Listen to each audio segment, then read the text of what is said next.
Esta é a história do dia da Rádio Observador. Como 500 mil euros levaram à queda de um ministro.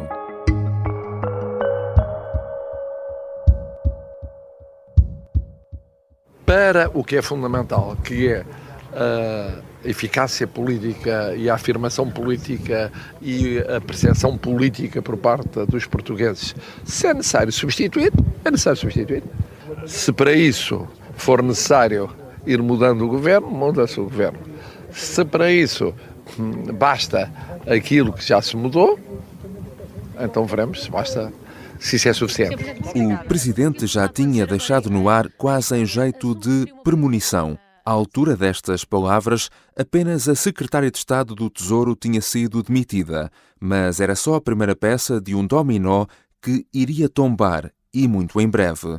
Horas depois de Marcelo deixar no ar que talvez as coisas pudessem não ficar por ali, o Secretário de Estado das Infraestruturas foi a próxima peça a cair, e a cadeia de demissões chegou ao Ministro Pedro Nuno Santos. O comunicado aterrou nas redações, já passava da meia-noite de quinta-feira. Boa noite, demitiu-se o Ministro das Infraestruturas, Pedro Nuno Santos.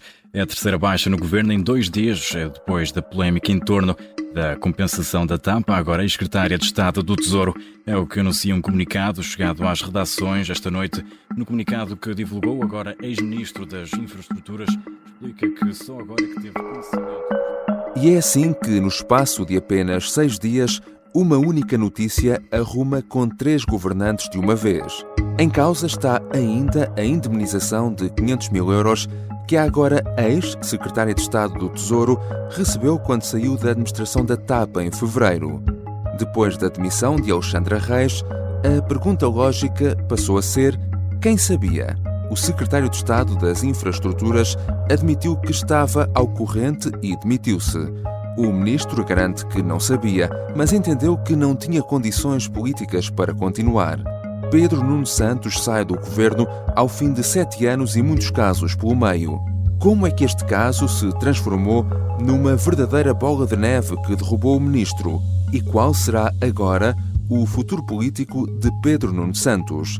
São temas para a conversa com Rita Tavares, jornalista de política do Observador, que acompanha habitualmente o Governo e o PS. Eu sou o João Santos Duarte e esta é a história do dia. Olá Rita, bem-vinda. Olá, João. A Ministra da Saúde demitiu-se à 1h30 da manhã. A Secretária de Estado do Tesouro às 11h30 da noite. O Ministro das Infraestruturas e da Habitação já passava da meia-noite. Ora, porquê estas demissões fora de horas? Olha, eu diria que é porque os políticos são pessoas. eu gosto bastante da psicologia dos políticos, sim, de fazer essa parte. Acho que as pessoas se esquecem que não são máquinas, não é? São pessoas como nós e maturam ideias durante o dia, tomam decisões quando chegam a conclusões. Há uma leitura, por vezes, um bocadinho mais corrosiva sobre isto, sobre as intenções, e é verdade que há muitas intenções ao nível da comunicação e do impacto que se quer ou não quer ter na comunicação social, passando por mais despercebido, e de facto fazer decisões desta dimensão a esta hora poderia, enfim, provocar menos frisson, mas quer dizer, um ministro demitir-se, um ministro Pedro Nuno Santos demitir-se, fosse a que horas fosse, teria sempre grande impacto, faria sempre todos os canais de televisão virarem-se para aí. E hoje em dia, de facto, as notícias também não têm propriamente uma hora, já não são os jornais em papel que saem de manhã. Já não são as manchetes das manhãs que fazem sim, esse impacto. Nós aqui não dormimos, não é? Exato, há 2 noites. Exato. Há 2 noites, à conta deste horário. Tem sido uma semana particularmente atribulada. Olha, falemos então desse processo em específico pelo qual terá passado Pedro Nuno Santos. Quando é que ele decidiu que a sua continuidade no governo era insustentável? Ele sentiu-se que estava de facto encurralado? Pois, foi esta quarta-feira que Pedro Nuno Santos chegou a esta conclusão. É engraçado porque parecia que já tinha passado o pior, não é? Com a demissão de Alexandra Reis, mas a saída desse elemento fez com que os holofotes de repente procurassem ali a outra pessoa que ainda estava, enfim, num terreno algo movediço, e era Pedro Nuno Santos, porque sendo a TAP uma empresa pública partilhada, com tutela partilhada entre o Ministério das Finanças e o Ministério das Infraestruturas, e tendo já Fernando Medina resolvido a questão ao nível das finanças, rolou uma cabeça, passou-se a tentar perceber, afinal, quem é que sabia do quê, relativamente à indemnização, ao acordo de saída de Alexandra Reis da TAP. E Pedro Nuno sentiu que havia declarações políticas, nomeadamente do Presidente da República, que já estavam a pedir algo mais do que aquilo que tinha acontecido com a saída de Alexandra Reis, e percebeu que quando estando a informação na posse do seu ministério, do ministério pelo qual era responsável, ele teria que tomar essa decisão. Não bastava que o secretário de Estado, que tinha recebido o e-mail da TAP a dar conta do acordo em fevereiro deste ano, saísse. Era preciso também que o responsável máximo do Ministério saísse.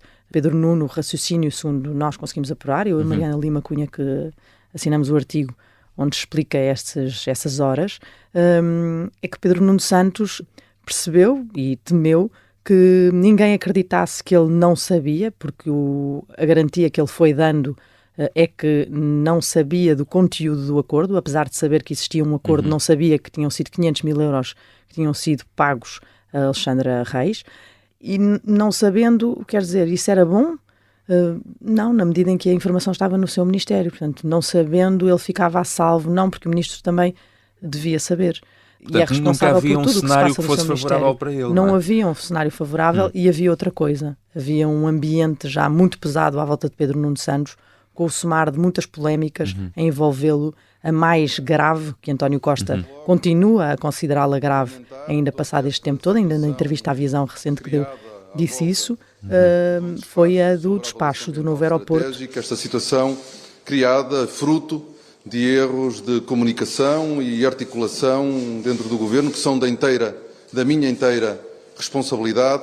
Queria não só lamentar, como reconhecer perante os meus colegas de Governo, perante o Sr. Primeiro-Ministro, também perante o Sr. Presidente da República, que é informado pelo Sr. Primeiro-Ministro e depende da informação que o Sr. Primeiro-Ministro tem. E nessa altura, até António Costa dizia que ele que devia ter saído e teve essa leitura. Pedro Nuno não quis sair, agora foi ao contrário. Pedro Nuno quis sair e António Costa, na primeira reação que tem, quando sabe que a informação estava no Ministério de Pedro Nuno Santos, é que bastava a saída do Secretário de Estado. É interessante que ele não saia nesse caso em que o Governo falou em descoordenação, mas que no fundo temos um Ministro que agiu à revelia do Primeiro-Ministro e foi desautorizado logo, não é? Com a revogação do despacho, que é um caso, como disseste, António Costa considerou o mais grave deste Governo, mas depois sai num caso em que no fundo é atingido por estilhaços políticos, não é? Sim, e é um caso em que no final das contas, não sabemos o que é que vai acontecer e pode-se dar o caso da Inspeção-Geral de Finanças, que está a avaliar o acordo que foi feito entre a TAP e Alexandra Reis, dizer que, afinal, está tudo conforme à lei. E, portanto, mesmo antes disto, Pedro Nuno agiu. No Partido Socialista, há até quem lembre, para valorizar a atitude de Pedro Nuno Santos, o caso de Jorge Coelho, que é assim um exemplo, quando ele saiu, deixou o cargo de ministro na altura da queda da ponte entre os rios. Exato. Ele tutelava o equipamento, portanto, aquele tipo de infraestrutura, e saiu mesmo antes de apuradas responsabilidades. E mais é um caso em que se assumem responsabilidades políticas, não é? Sim, mesmo isto, claro, que na ala mais afeta a Pedro Nuno Santos, que elogia a atitude do seu, enfim, do socialista. Essa ala acha que esta foi uma atitude louvável e compara, põe a esse nível de Jorge Coelho. Mas, voltando ao que aconteceu, e se olharmos para o comunicado de Pedro Nuno Santos, e se formos ler nas entrelinhas, como tu fizeste num dos textos que publicas no Observador, há ali também alguns recados, não é? Pelo menos aqueles que estão mais próximos de Pedro Nuno Santos leem-nos dessa maneira, leem algumas referências que são feitas como avisos e recados que são deixados nas entrelinhas e dirigidos a Fernando Medina, por exemplo. Nomeadamente, quando Pedro Nuno Santos fala na existência de um departamento jurídico da TAP que resolveu este acordo com Alexandra Reis. Porque é que ele faz esta referência? Pedro Nuno não disse, mas os pedronunistas fazem a tradução e dizem que Pedro Nuno quis atingir Fernando Medina, porque a mulher de Fernando Medina é diretora jurídica da TAP, estava de licença de maternidade no período em que este acordo foi feito, isso já foi até sublinhado também pela TAP, e que ela não recebeu nenhuma indemnização quando saiu da empresa e saiu quando Fernando Medina passou a Ministro das Finanças. Portanto, começa a ser feita essa associação a Fernando Medina e a intenções que possam ser imputadas a Fernando Medina neste processo. E essa acusação que alguns socialistas afetos a Pedro Nuno fazem de que Fernando Medina terá agido de forma premeditada quando veio publicamente dizer na noite de quarta-feira que o Ministério das Finanças não tinha conhecimento sobre nenhum elemento da indemnização, na existência dessa indemnização, e o Observador tinha escrito nesse mesmo dia que Pedro Nuno já tinha conhecimento desse dinheiro que tinha sido pago a Alexandra Reis. Já voltamos à conversa com Rita Tavares, jornalista de política do Observador, que segue habitualmente o Governo e o PS. Vamos, entre outras questões, falar daquilo que pode ser o futuro político de Pedro Nuno Santos.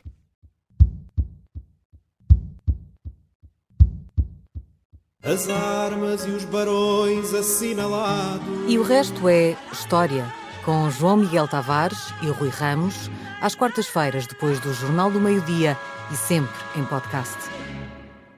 Estamos de regresso à conversa com Rita Tavares, a jornalista do Observador. Nos últimos dias, o Presidente da República foi muito interventivo sobre este caso. Quando as pessoas têm qualquer problema no exercício da sua função, não estão nas melhores condições políticas, é melhor substituí-las, mantê-las numa situação que é um apodrecimento para o Estado e para as funções que exercem. Rita, que papel é que Marcelo teve também no desenlace de toda esta história? O Presidente chegou mesmo a admitir, depois da saída da Secretária de Estado do Tesouro, que mais demissões podiam estar na calha. Olha, o papel do Presidente da República, no início, foi logo foi impossibilitar que este assunto morresse. Que é isso, não é? E que ficasse esquecido ali entre as festas, não é? Sim. Porque foi a manchete do Correio da Manhã, foi no dia 24, na véspera de Natal, e às vezes acontece passar entre os pingos da chuva uma notícia desta natureza. Sim. E ele falou todos os dias e às vezes até mais do que uma vez por dia. Mas houve um azar para o Governo, que foi Marcelo Rebelo de Sousa nesses dias tem muita agenda tradicional, a ginginha do Barreiro, Exato. Enfim, e cumpriu-a este ano. E dia 24 não falou sobre o assunto, foi muito recuado, disse que não falava, que é uma coisa até rara no Presidente da República, que fala sobre tudo, mas no domingo, dia 25 de dezembro, aí já falou e disse algumas coisas que talvez ainda tenham de merecer algum esclarecimento por parte de Marcelo Rebelo de Sousa, porque o que ele revelou nesse dia foi que tinha conhecimentos sobre um acordo que estava em sigilo, pelo que depois percebemos no desenrolar da semana, nomeadamente a questão de o pedido inicial de Alexandra Reis à TAP tinha sido de 1,5 milhão e acabou por levar só 1/3 daquilo que tinha pedido. Que, aliás, Marcelo foi o primeiro a avançar com essa informação. Foi o primeiro a avançar com essa informação e era uma informação sigilosa. O acordo estava sujeito a sigilo. A TAP explicou isso depois quando respondeu ao pedido dos ministros, ao pedido de esclarecimento dos ministros sobre o acordo de saída de Alexandra Reis, e estava lá claro que aquilo era um acordo que era secreto, que ficava em sigilo entre as partes. Portanto, como é que Marcelo soube desta informação, fica por saber. Portanto, ele teve este papel de não deixar o assunto morrer também, de deixar que todos os dias falou, até mais do que uma vez por dia, porque lá está, a agenda dele nesses dias é mesmo intensa.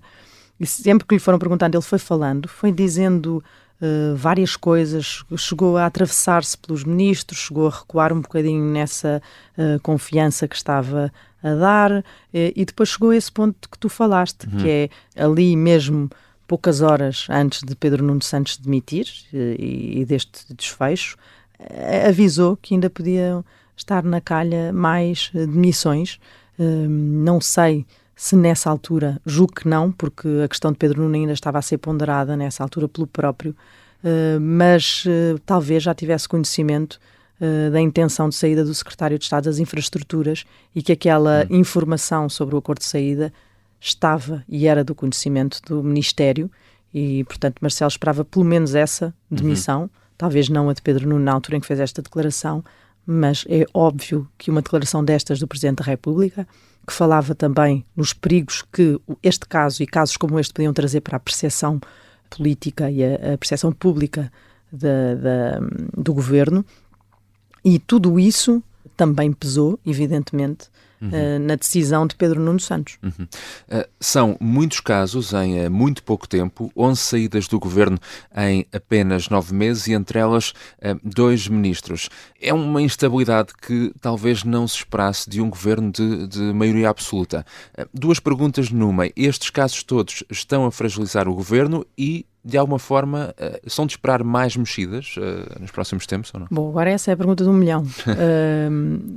António Costa tem aqui a possibilidade de fazer uma mudança limitada àquilo que foi atingido nesta saída, ou tem aqui uma hipótese também de refrescar, remodelar, reorganizar a sua equipa governativa numa fase em que há um desgaste absolutamente visível. Resta ver que nestes 9 meses de maioria foi quase um governante por mês, e pode sentir esta necessidade. Convém dizer-se que António Costa não é propriamente um grande fã de alterações grandes nos elencos governativos. As últimas de que temos assim conhecimento mais vastas foram de 2018, 2019, envolveram 4, 2 ministros ou 3 ministros, enfim, algumas foram até reorganizações, trocas de pastas internas, nomeadamente no caso de Pedro Nuno Santos, em 2019, passou de secretário de Estado dos Assuntos Parlamentares para Ministro das Infraestruturas. Portanto, está em aberto essa hipótese. É uma hipótese que, tanto eu como a Mariana, quando falámos com socialistas sobre este assunto, para perceber também qual é que era, enfim, o que aconteceria no day after, muitos socialistas mostram vontade que se faça alguma coisa um bocadinho mais extensa, que se dê aqui uma resposta política forte. A questão neste momento é sobre a capacidade de António Costa para o fazer. Ele próprio está desgastado, são 7 anos de governação. Os casos que foram existindo e que se somam em cada um dos períodos de governação, em cada um dos mandatos, no conjunto dos 7 anos, somam todos em cima do Primeiro-Ministro. O Primeiro-Ministro é o responsável máximo, portanto é para ele que no fim estas contas sobram.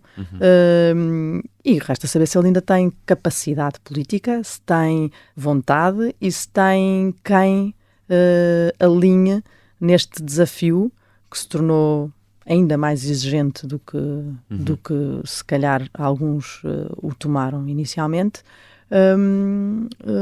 Nesta fase. Falemos em específico de Pedro Nuno Santos. Sabemos que é uma pessoa com ambições, nomeadamente para vir a suceder um dia a António Costa, e que tem, de resto, é sabido também, apoios dentro do partido. Ora, este caso de alguma forma beliscará essas ambições de Pedro Nuno, ou ele agora simplesmente fará um reset, enfim, uma pausa para depois, de facto, mais tarde aparecer, posicionar-se como um candidato forte à sucessão? Sabes que há aqui uma coisa engraçada, que é, nós olhamos para isto e é uma crise, evidentemente, mas há pessoas próximas de Pedro Nuno Santos que já vinham dizendo há algum tempo que ele estava cansado, que ele estava esgotado. Houve outros casos de que já falámos que pesaram em Pedro Nuno Santos. Além daquele do despacho do novo aeroporto, também houve a questão da empresa do pai dele ter feito um contrato com o Estado que levantou dúvidas legais e que foi analisado e foi avaliado pelo Tribunal Constitucional. Ainda não existia uma decisão sobre isso, Pedro Nuno aguardava e até já tinha confidenciado, daquilo que nós conseguimos apurar a alguns dos seus mais próximos, que queria esse caso resolvido e que não tinha problema em voltar ao Parlamento. Até tinha saudades da Assembleia da República, que é uma coisa que eu consigo imaginar. Sim. Que um político como Pedro Nuno Santos sinta e diga. E portanto, quer dizer, há aqui esta ideia de que ele pode ficar fora e que isto é uma coisa má. Claro que não é nada que não lhe vá pesar, vai pesar e muito. É uma marca no percurso político dele, mas se o interrompe para sempre... Mas também é essa ideia de que é um mal que pode vir por bem, não? de certa forma. Pelo menos é isso que os seus apoiantes esperam e tentam fazer, e que argumentam nesse sentido nesta altura do campeonato. Acham que isto pode até ser uma oportunidade para Pedro Nuno fazer o distanciamento e a separação de águas relativamente a António Costa e ficar fora do governo de António Costa e começar a fazer o seu percurso e a preparar a sua tomada do partido no pós-costismo. Obrigado, Rita. Obrigada, João. Rita Tavares é jornalista de política do Observador e acompanha de perto a atualidade do governo e do PS. Esta foi a história do dia. A sonoplastia é da Beatriz Martel Garcia, a música do genérico do João Ribeiro. Eu sou o João Santos Duarte. Tenha um bom fim de semana.